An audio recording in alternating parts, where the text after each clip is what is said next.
breakfast was super nice, as are these buildings. We're on our way to an ethical store, which Asta's been to before and has been wanting to go to for many days now.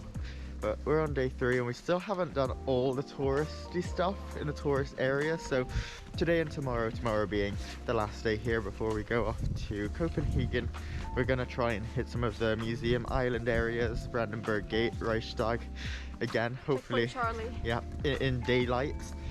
And then tomorrow is currywurst day. Yeah. I feel like there was something else I was supposed to tell you, but I can't remember.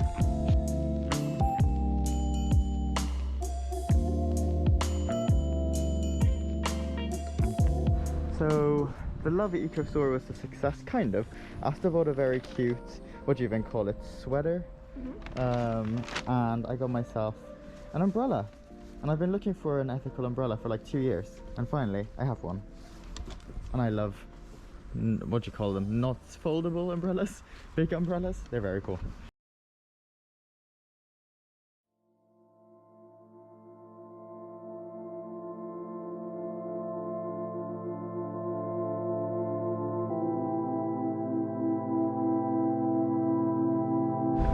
So now we're at the Holocaust Memorial for the murdered Jews of Europe, right by Brandenburg Gate and by the US Embassy. We came here 2 days ago, but it was very dark. We didn't walk in, and also the GoPro kept freezing up. But it is very eerie.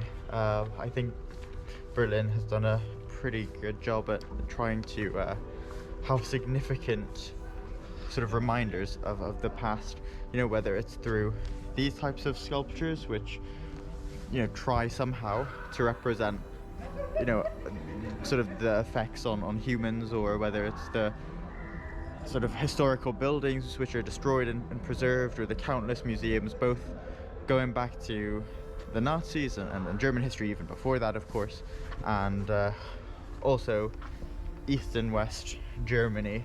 It's a country with a very complicated history. I don't know of any place, I haven't been anywhere else, which makes such a large effort to sort of portray its history to everyone, to tourists and its own people. Over there is the Brandenburg Gate, and Asta's noticed these different lines all around town, and you can see here that the Berlin Wall was here from 1961 until 1989. And over here's the police, and also the Reichstag, and also Asta. Is there a bus? No bus. Is there a dog? No dog. But there's Asta. Pretty much the same thing.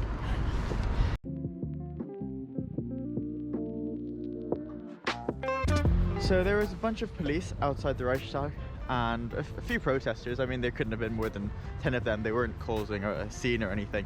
But I noticed that they had some questionable imperial flags. The red, white and black flags. They kind of look like the Manchester United flags, but you know, in the context of German history, a little bit iffy.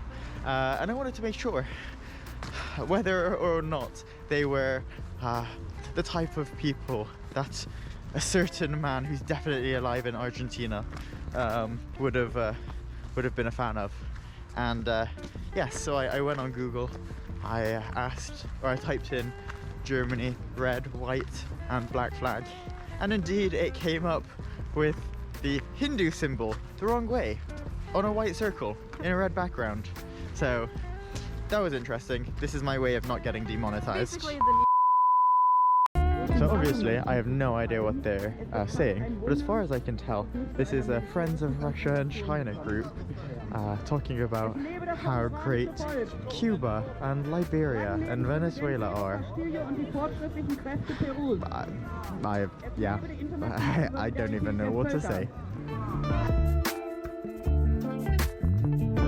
For some reason, Berlin has these very funky crosswalk lights. I don't think they exist anywhere else in Germany, and it's not at every single crossing, it's just at most of them as well.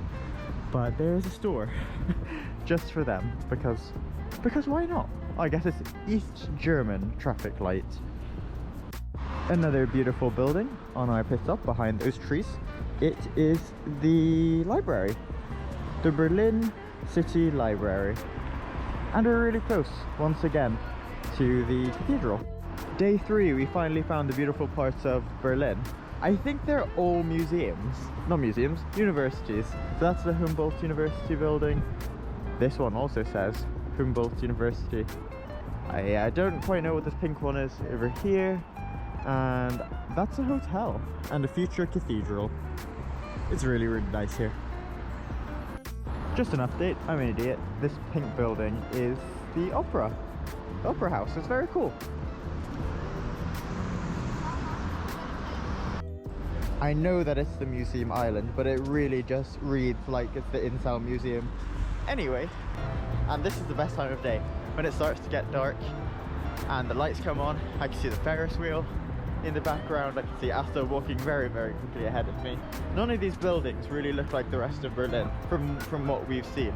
This is by far the most intact historical section. Maybe it's rebuilt, but it's such a nice walk. I really do recommend, if you come to Berlin, walk from the Brandenburg Gate all the way down the road until you get to Alexanderplatz. It's cool. We've got the Berlin Cathedral, also got the Atlas Museum, and we should be heading towards the Pergamon Museum somewhere behind here. It's very cozy, with the man playing the guitar. There's been a change of plan because the Pergamon Museum is fully booked until Tuesday and we're leaving on Monday. So we are going to the Neues, so the new museum, and that's where the stolen bust of Nefertiti is. So we're gonna go see some looted art, basically.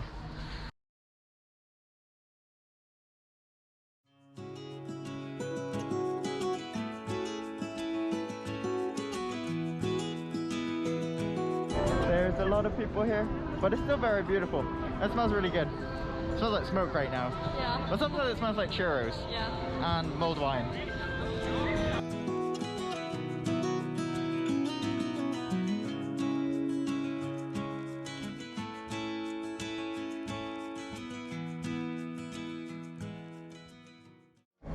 So we're in a department store called Kadewe.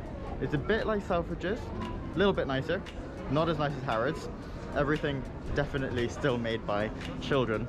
There's a chimney cake store and it looked really good, and I just had a look and thought, is there anything vegan? And then there was a sign saying everything was vegan, but unfortunately it's closed. It closed an hour ago, and tomorrow, which is Sunday, our last full day in Berlin, they're not open, and they opened too late on a Monday. We're already on our way to Denmark, so it would have been nice, but we'll still have a look around. It's very Christmassy here.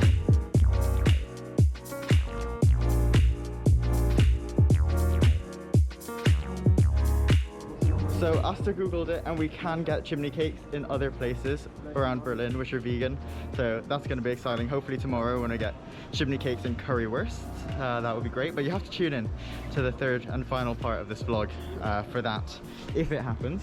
I know I said the store has nothing good, but it does have a bunch of paper blanks, journals and calendars and notebooks.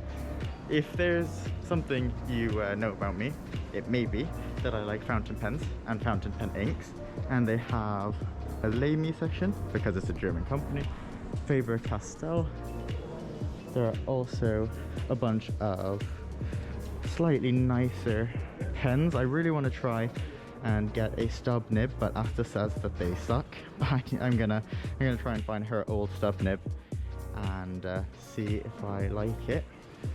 But the last one that I got was this platinum pen, but unfortunately I bought it with a fine nib, so it's really awful to write with. I do love stationery, I can't lie. They also have a wonderful tea section, and there's some sweets and alcoholic drinks and various things. Yes, most of this is a bunch of crap, but you can also find some decent organic, fair trade, vegan, plastic free, pretty ethical things too as well. So you do have to go out your way. It is definitely more expensive than regular places, but maybe a little bit of expensive luxury without destroying the planet is what you desire. You might find it here.